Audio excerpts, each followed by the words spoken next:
What happens when aggression collides with discipline? A lesson these bikers will never forget. It was a crisp Saturday evening at a small park just on the edge of Fairfield, Connecticut. A typical evening where families gathered to spend time together, kids kicked around a soccer ball, and teens sat on benches, plugged into their music and scrolling through their phones. Among the crowd was 16-year-old Michael, seated alone under a towering oak tree. His younger brother Jordan was wrapping up his soccer practice, and Michael had promised their mom he'd wait for him to walk home. Dressed in a sharp black suit with a crisp white shirt and polished black shoes, Michael kept to himself, casually flipping through a book he'd brought along. He didn't react when the rumble of motorcycles pierced the air. Usually it meant nothing, just a group of bikers passing through, their engines roaring louder than necessary in the peaceful setting. But tonight felt different. Instead of just passing through, the bikers pulled in, parking their bikes near the soccer field. 5 of them, dressed in leather jackets and dark jeans, stood out like a sore thumb against the serene backdrop of families and children. They weren't laughing or chatting like most groups. They were scanning the park, their eyes locking onto Michael as if he were their target. Michael noticed them too. He glanced up briefly and met their stare. While he wasn't quick to judge, the intensity in their gaze made his stomach tighten. He forced himself to focus back on his book, trying to stay calm. But staying calm is tough when you're being watched. The bikers didn't remain by their bikes for long. One of them, a burly man with a shaved head, nudged his companion and started walking toward Michael. That's when the situation began to change. Michael could feel the heavy footsteps before he even saw the man clearly. He looked up, only to find the burly biker flanked by 2 others. Their faces were unreadable, but their intent was clear. They moved with purpose, their leather boots crunching against the gravel as they closed in on Michael. His heart raced, but his face stayed calm. His mom's voice echoing in his mind, "Never let them see you sweat." He put the book down and set it aside, preparing for whatever came next. "What are you doing here, kid?" the burly man asked, his voice gruff and direct. Michael hesitated, confusion creasing his brow. "Waiting for my brother," he replied, his tone polite yet firm. The man smirked, exchanging a knowing glance with his companions. "This doesn't look like your kind of place," he said, his words dripping with something unspoken but sharp. Michael's jaw tightened, but he stayed composed. "It's a public park," he answered, meeting the man's gaze. The biker's smirk faded. "Got a smart mouth, huh?" he said, stepping closer. The other 2 bikers subtly spread out, positioning themselves to surround Michael. Though the park was still filled with families, no one seemed to notice the tension that was building beneath the oak tree. Michael scanned the area, hoping someone would notice what was happening. But the bikers had picked their moment carefully. Most of the attention was on the soccer field, where Jordan's game was nearing its end. Michael wasn't scared. Not yet. But he could feel the situation shifting.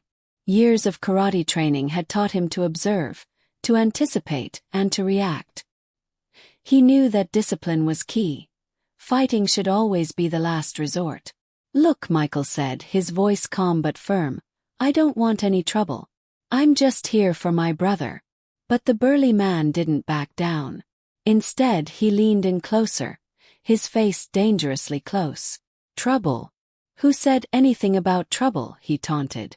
Michael's hands rested loosely on his knees, but his body was ready for action if it came to that. The silence seemed to unsettle the bikers more than anything else. And then, the burly man's next words made it clear they weren't going to let him off that easily. "Maybe you should show us what you've got," the biker sneered, his friends chuckling behind him. But Michael didn't flinch. His hands stayed where they were, and his eyes remained locked on the man in front of him. His years of practice had taught him to read people, their posture, their movements, even their breathing. And these bikers, they weren't here to talk. The burly man leaned in even closer, his shadow looming over Michael. "What's the matter, kid? You scared?" he taunted. Michael exhaled slowly, not answering immediately. Fear wasn't the issue here, time was. How much longer until Jordan's game ended? How much longer until someone in the park noticed what was going on? Leave him alone, a voice broke through the tension. Michael turned his head slightly to see a young boy no older than 10 standing a few yards away. Jordan, his little brother, had wandered off the soccer field, sweat still glistening on his forehead. "Jordan, stay back," Michael called, his voice firm. But the bikers turned toward the boy, grinning like predators spotting an easier target. "This your brother?"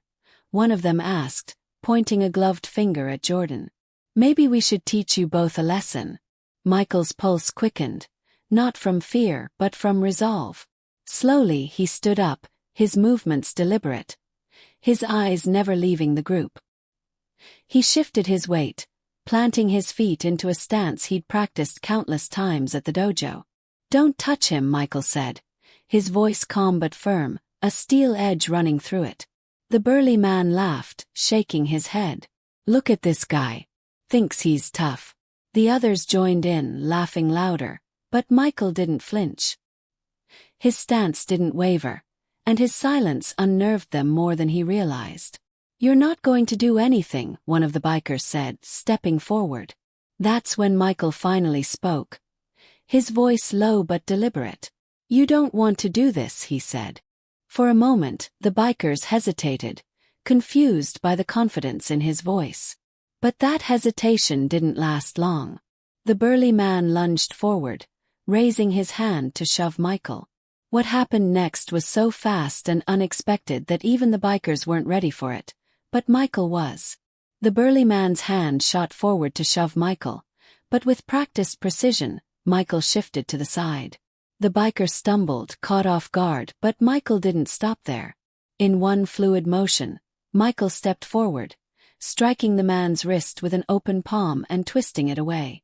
The biker grunted in pain, his hand dropping to his side as he staggered back, glaring at Michael with fury in his eyes. "What the?"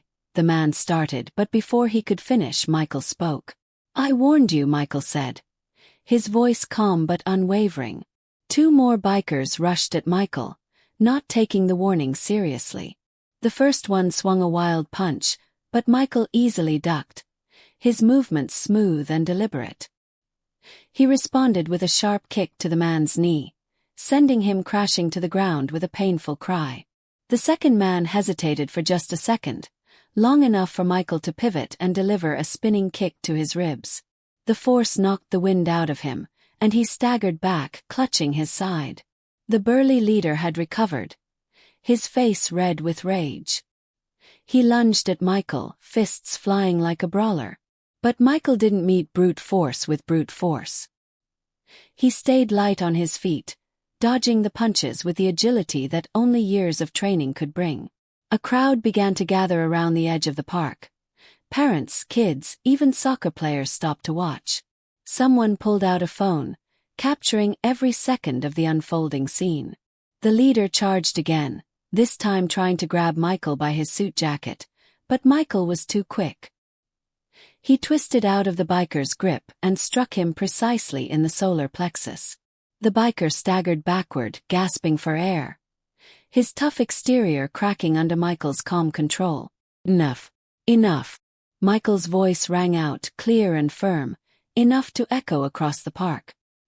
His stance remained steady, but there was no malice in his expression, only resolve.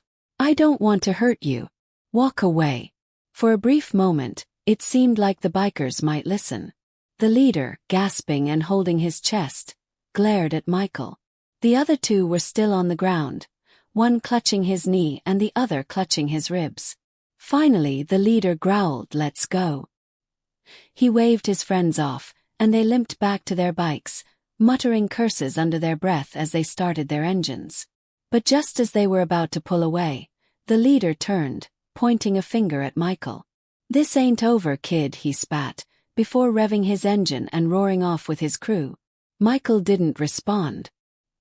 He stood tall, his breathing steady as the sound of their engines faded into the distance. Around him, the crowd began to applaud, murmurs of admiration and disbelief rippling through the group. Jordan ran up to him, his eyes wide with both awe and fear. "Michael, are you okay?" he asked, his voice trembling. Michael knelt down, putting a hand on his brother's shoulder. "I'm fine," he said, offering a reassuring smile. "Let's go home." But as they walked home in silence, Michael couldn't shake the feeling that this wasn't over. Not yet. Their sneakers tapped softly against the sidewalk as they walked home. Jordan kept glancing at his older brother, his face a mixture of awe and concern. Finally, Jordan couldn't hold it in anymore. "Michael," he whispered, barely above a breath, "how did you do all that?" They were huge, and there were 3 of them. Michael chuckled softly, shaking his head. "It's not about being bigger, Jordan," he explained. "It's about being prepared, staying calm, and knowing when to act." Jordan frowned. "But what if they come back? That guy said it wasn't over." Michael stopped walking and turned to face his little brother. "If they do, we'll handle it," he said, his tone serious. "But listen to me, Jordan. What happened today wasn't about fighting. It was about standing up for myself and for you. But remember, violence isn't the answer unless it's the only option." Jordan nodded slowly, processing Michael's words. Michael placed a hand on his shoulder, squeezing it reassuringly. "Remember, it's not about proving how strong you are. It's about knowing your worth and refusing to let anyone take that away from you."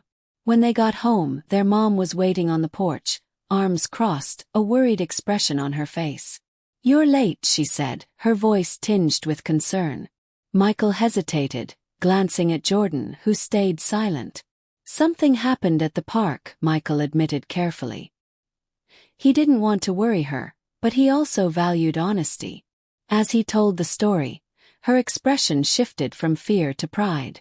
She listened intently, her lips pressed into a thin line, but her eyes shone with emotion. "Michael," she said when he finished, "I'm proud of you for protecting your brother and yourself. But promise me one thing. Don't ever take risks like that unless you have no other choice." "I promise," Michael replied, and he meant it. That night, as Michael lay in bed, he replayed the events in his mind. The biker's aggression, the crowd's reaction, the leader's final words. "This ain't over, kid." But Michael wasn't afraid. He had learned long ago that fear only had power if you let it. Instead, he felt a quiet sense of purpose. The world wasn't always fair, but moments like this proved that courage and discipline could make a difference. Somewhere deep down, he knew this wasn't just a test of his skills. It was a reminder that standing up against wrongs, no matter how daunting, was always worth it. Michael's story is a powerful example of resilience, preparation, and knowing when to take a stand. His calm confidence in the face of adversity shows us that true strength isn't about size or intimidation. It's about knowing your worth and acting with integrity. If this story moved you, take a moment to reflect on how you can stand up for yourself or others in tough situations. Remember, courage isn't about being fearless. It's about doing the right thing even when fear is present. Don't forget to like this video, share it with someone who needs a reminder of their inner strength, and subscribe to our channel for more inspiring stories like this. Because sometimes the quietest voices have the strongest impact.